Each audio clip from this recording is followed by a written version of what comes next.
Welcome to SSI's Security Speaking podcast, brought to you by Security Sales and Integration. Each episode features thought leaders from throughout the professional security channel discussing technology, winning business practices, hot industry trends, and emerging opportunities. We appreciate your interest and encourage you to subscribe to Security Sales and Integration and its newsletters. Regularly visit securitysales.com for the latest news and follow SSI on social media. Thank you.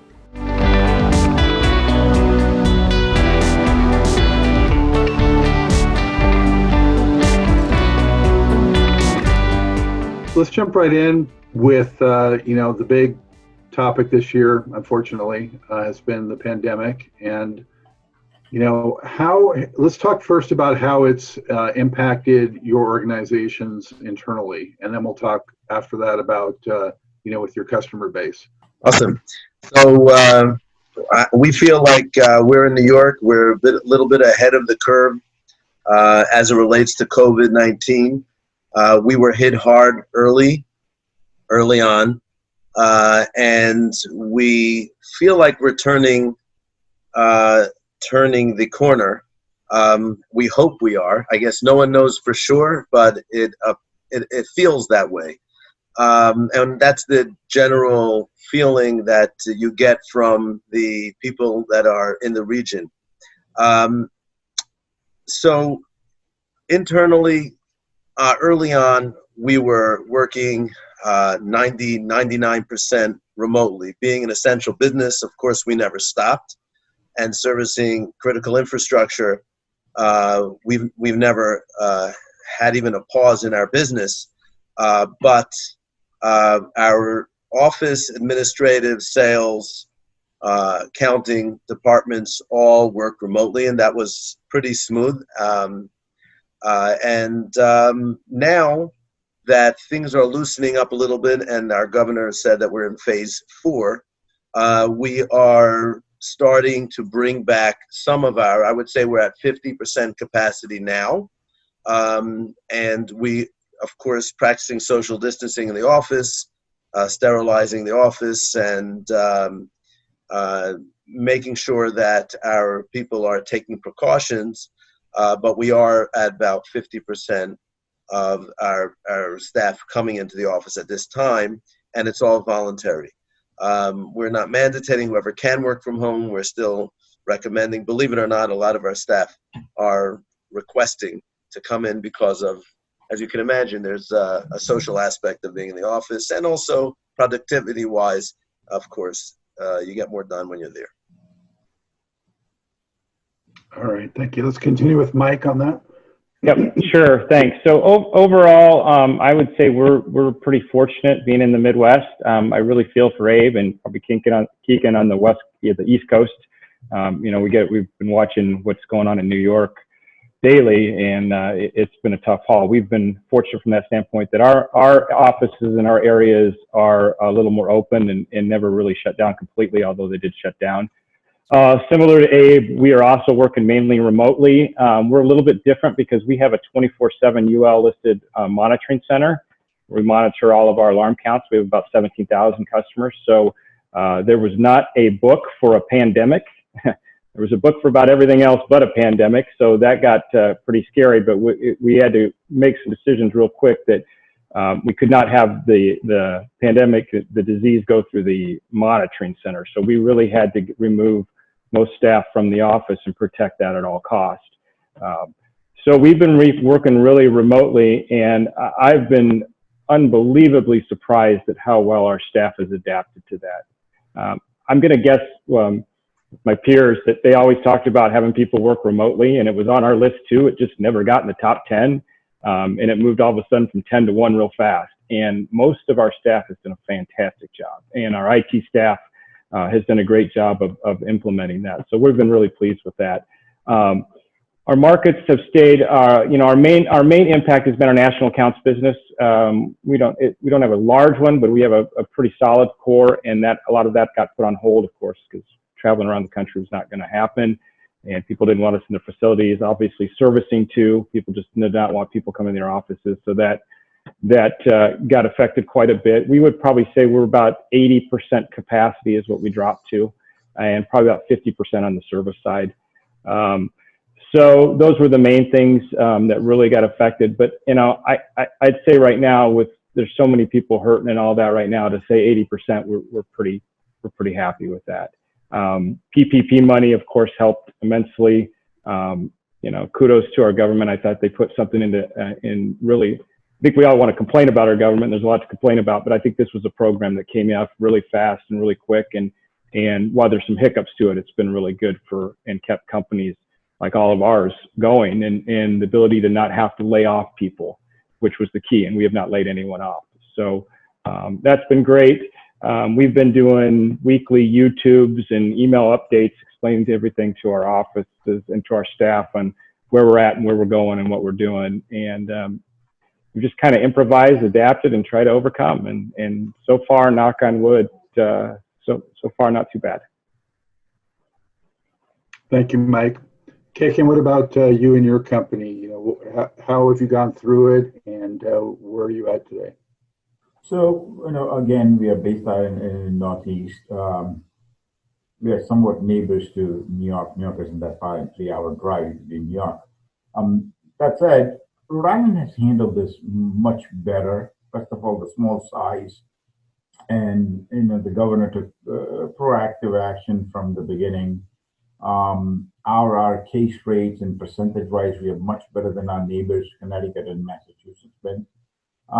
We have stayed open, but we had everybody work remotely, as many as we could, other than technicians coming to get some parts and some products, which would kind of set it up on the loading dock so they can pick it up and go without having to come in without a reason. But again, we kind of kept majority of our employees employed throughout this thing. Initially, the fact that we couldn't go into many commercial buildings, we kind of used that time to do the training and some of the things that needed to happen. And now, at full scale back, we are in a position, because we do a lot of work at schools, K through 12 and higher ed. Feels like we don't have enough people to get things done by the end of August for the school start. But I'm not so sure longer term than that what the business future looks like after that. There's still a little bit of reluctance in some of the buildings to open up to the outsider like us to go install something. Even though we had orders, we couldn't complete the installation. But overall, starting July and August, we are way understaffed, at least from the technician / installation. They're looking for outside people to help us with subcontracting and things like that. But it was definitely through March, April, May, and most of June, I would say business was off. Billings wasn't getting done because we couldn't go out there and get the work done, other than the hospitals we serve, the healthcare vertical. Now the schools are starting to open up. Higher ed is starting to open up, and they say, come on, get the work done. We'll clean their classrooms before the students come back in. So all of a sudden, there's a major crunch in July and August to get a bunch of projects done. And I apologize for my camera not working. I don't know what happened, but at least you could hear me. That's okay. Thank you for that. So if you had to say what are the top 2 challenges that you're facing as we sit here today relative to the COVID situation, what would they be, and how are you dealing with that? So let's go round robin, back the other way, starting with Kekin on that. So our challenges have been, our procurement keeps telling us to get the product delivered in a timely manner is starting to become a challenge. Some of the products is not as quickly available to ship, and sometimes the product, but it's the small things that we can get in a timely manner. That has been one big challenge. Then we got um, other issue is everything has slowed down. Some of the receivables have slowed down. There was some of this was anticipated, just the way the people are, working from home, not as efficient maybe initially. Purchase order, which would normally take to get it to us in 2 3 days once the customer says a green light, now starting to take 10 and 12 days. It just builds the crunch time. So our biggest challenge is our receivables slow down a little bit, getting the product in a timely manner has hurt us a little bit to be efficient. Um, and some of the, because you're servicing healthcare industry, implementing all the rules and regulations that our state slash healthcare industry is asking us to maintain before we dispatch people to those healthcare facilities, and rightfully so. It just added a little extra burden to make sure we keep logs and records and taking care of things like they would like to in case they want to do an audit of who went when and where. That's my those are the first things come to my mind right now. All right, thank you. Mike? Yeah, I would say, right now we're cautiously optimistic. June has seen a little bit of an uptick, and we're pleased with that. Sales has increased. We closed out a strong June, which is good. And we're starting to see some of those jobs that got put on hold. They're asking for them to be installed now. So we're happy to see that. Obviously, my biggest fear is, I think, is when you get up every morning and you watch the news, maybe I shouldn't watch the news, is you hear about obviously COVID breaking out more and the second wave and those type of things. And that's obviously I'd say our biggest fear is to have a second shutdown across the country and all of a sudden put all those things back on hold. Is kind of what we are. We're staying conservative. Like Keegan said, product is a concern too. We do some work with Honeywell and all that, and they're having some issues getting product right now, I think out of their Mexico plant. I didn't even know they made stuff in Mexico, but I guess they do. That's always an issue. And just being able to let your customers know that you're going to come into their buildings and be safe. And what I've been kind of saying is we actually need to convince them that we can be safe. We're going to come in with masks. We're going to come in with hand sanitizers. We're going to come in with shields. We're going to come in and be safe and stay away from your team and you're safe and be as sanitary as we can in hopes that they'll let us in there to do this work, because we're fortunate they haven't canceled the jobs. They're still there, but at some point I need to install them so I can bill them. So, we're really kind of trying to get out there and work with our customers on what's the safest way we can take some of these jobs that have been placed on hold, get in your facilities, do it safely, do it so you're comfortable with us being there. Let me explain how we're going to do it, how we're going to keep your people safe and my people safe, and try to slowly reopen this country. Thank you. So, Abe? Yeah, so challenges, I would say the number one challenge has been for our new construction group. Our other groups like critical infrastructure, utilities, the medical manufacturing, we haven't seen a lot of challenges there because, on the contrary, we've seen an increase in COVID wards, utilities increasing the need for their analytics, for their contact tracing. And so we're seeing an uptick in business around, as far as they concerned. I guess the new construction is where things kind of got shut down. And we are seeing a little bit of that reopening, but it's slow. I think it's the last thing that they're going to is really put into full force. But we are seeing some of that reopening. As Michael said, we are concerned that there would be another spike and shut things down again to further delay those new constructions. So our new construction group has seen the most challenges, whereas the others have seen an uptick in business. Our year-over-year numbers are good because we've matched 2020 to 2019 to date. which is great considering COVID. I think we would have beat it considerably if not for COVID. The other challenge that we are concerned about is getting in front of clients to build our pipe drive.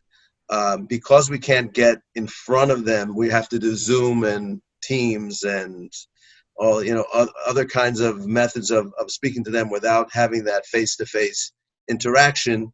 For new opportunities, for existing opportunities, we are going to customers. We are doing surveys. We are having those meetings. It's the new opportunities where a sales director doesn't want to take a new guy in to talk about potential new opportunities. So those net new opportunities are a concern, and we hope that we're able to get in front of them soon.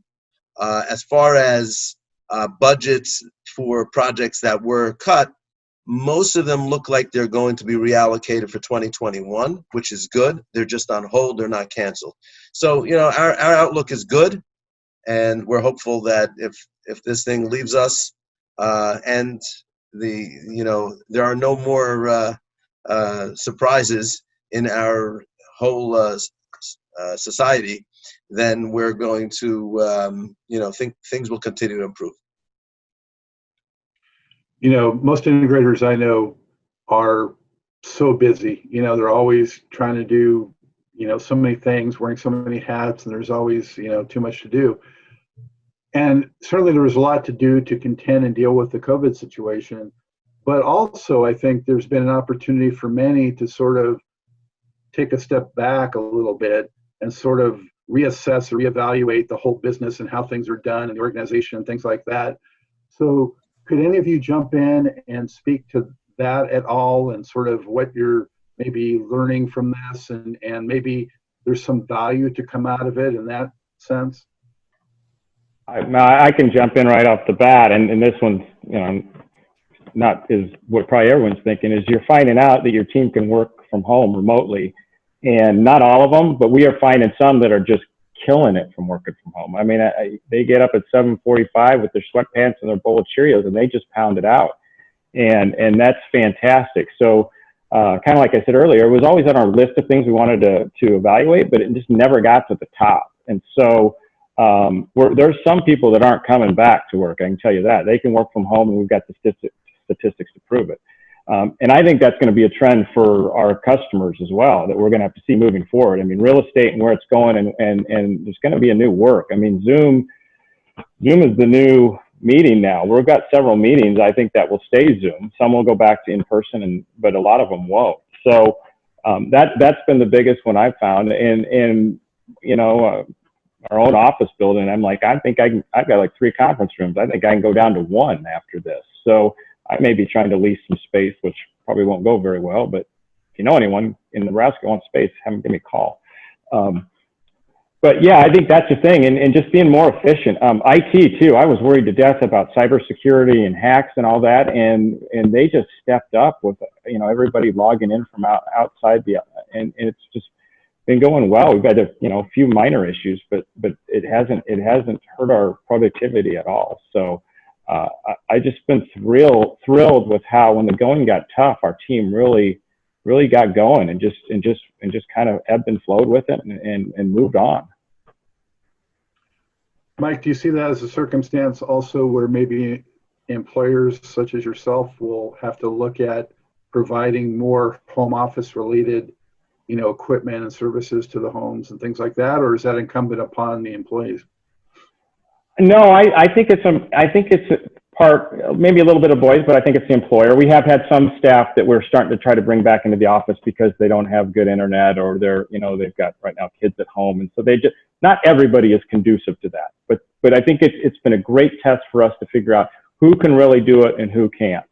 And so that's what I think has been great. And honestly, I mean, every other business is doing the same. They've got staff at home too, and we're all saying, hey, these 4, 5, 6, 7 people are just rock stars. They do not need to come back to the office. They're killing it. And then you've got the others that say, okay, well, I know they want to work from home, but they are not killing it. They're making a lot of mistakes, and they're having issues, and they need to be brought back into the office. So it just jumped to number 1 on the list, and we all just made it work. And so I think that's the new norm. And so we're going to have to adapt our security and our protocol and what we do, we work with our customers. We're going to have to adapt that accordingly. Mike, can I ask Mike a question? Just Please do. we've had the same experience, and we've had some, as you call them, rock stars that are just so focused. And you say, I'm talking 5:45 in the morning. I'm starting to see emails starting to get cranked out. I mean, these guys are not wasting time on the hour commute. They're not wasting time at the water cooler. They're staying focused. We're seeing the same thing. But what I'm concerned, what I'm thinking about, a long-term effect on employee retention if you don't have that camaraderie that builds that loyalty and dedication and feeling of belonging to a family or a worthwhile group. I'm just wondering what the long-term effect on that is going to be if we're just working machines, working from home, getting a lot done, and we're just seeing each other via Zoom, but not able to slap each other on the back and have a good joke and have a beer together or happy hour at the end of the week or whatever. Yeah, we've thought about that as well, Abe. I mean, you're kind of hitting some points too, and so there's been talk about that maybe people work Monday, Wednesday, Friday from home. Maybe they come in Monday, Tuesday, and then other staff comes in Thursday, Fridays to try to keep that camaraderie going. Right. Maybe they come in for the Friday cookout and they work half a day here. I agree with you completely on that. We're always this teamwork in this thing, and that's something that if they're just from home, that maybe they don't get that experience. One thing I will tell you that I don't know if you have branch offices or not. We do. Is you start to find that once you start to have branch offices, keeping the company culture becomes more of a challenge, and you have to go to these work from home, but they're working from branch offices. So you can't have a company cookout and you don't have everyone anyway, because you've got 3 or 4 offices that aren't there either. So you either got to go visit them and have a company. Now you got to have 5 company cookouts, which if you're trying to lose weight, it's probably not good for you. But but those are the things you got to try to overcome. So I think I agree with you that company culture and dialogue. And I will tell you that what we've been doing, and it wasn't my idea, it was my COO's idea. We decided to go to a YouTube video, and we did a weekly YouTube so we could explain what's going on with that. And we started to make it a little bit more amusing. We joked about haircuts and things like that. And I wore a fake mullet one day, and they had screenshotted us and, put me on a fishing boat and some silly things like that, and tried to make it fun and interactive. And that really went over well with our staff. And it kind of made me realize that why we want people in the office, and that they can work from home. And if you do those kind of things, you can get those type of messages over, and that teamwork and camaraderie and that type of stuff. And maybe you bring them in once a month or only twice a month, or maybe the weekly meeting that was always in the conference room is now a monthly meeting in the conference room and on Zoom the 3 other times. Oh, absolutely. I can't agree with you more about the conference room meetings, how they are so much more efficient now that we're doing it via Zoom. I would almost do it via Zoom in the office from the desk. I agree too. So, I mean, it's opened my eyes immensely that I thought everyone had to be in the office, and then you start to figure out that not everyone does, and they're still on the team and they're still working hard. So, if I may jump in here, we also have. This is Kakin now speaking. Go ahead. Okay, I apologize. So we at Shanix also we found out that how remote work is efficient, doable. Obviously, depends on the person. Sometimes some people are better in the office and they're a little more focused, but there are others who can really pull it off. One of the things that first showed up very quickly as people were working remotely is that communication. That if it wasn't communicated properly of what that job is, what that job kickoff meeting, and all the details weren't there properly, we were struggling with that a little bit because we probably didn't do a good enough job prior to that. And that has streamlined our communication much better. In turn, the job kickoffs are going smoother than they used to before, and they have every bit of information they needed. People were before a little bit lazy in not putting as many details as needed to be on a job folder, if you will, which electronically emailed to people, but a lot of questions came up. And they used to, before they took off for the job, they would ask the salesperson or whoever in charge, project manager would get the answer. But we also have rotated, like for an example, project managers, and we have three of them, they rotate. And that schedule is up to them when they want to do it. Only one project manager at a time can be in the office, the other two cannot. Then beyond that, we had most of our people, we kind of hired a person who delivers the equipment. So our installers would go directly to the job site and somebody would deliver all the equipment to them. So we need to know what is it that's missing at the job site instead of them installers coming back.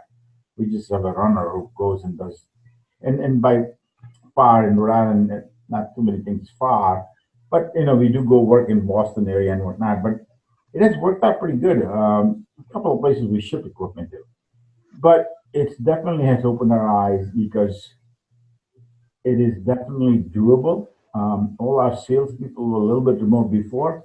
Now everybody's remote. Unless you have a reason to come into the office, you don't come in. And it could be that meeting, it could be, that. But we try to keep less than 50% of the staff, which used to be in the office, on a daily basis. So we probably have 45% people coming into the office on a daily basis. And they rotate a lot. If it's the same function and if they can figure out, because we were worried about keeping that social distance. The project managers were in one big room, but they were like within very close vicinity because the cubes were like next to each other.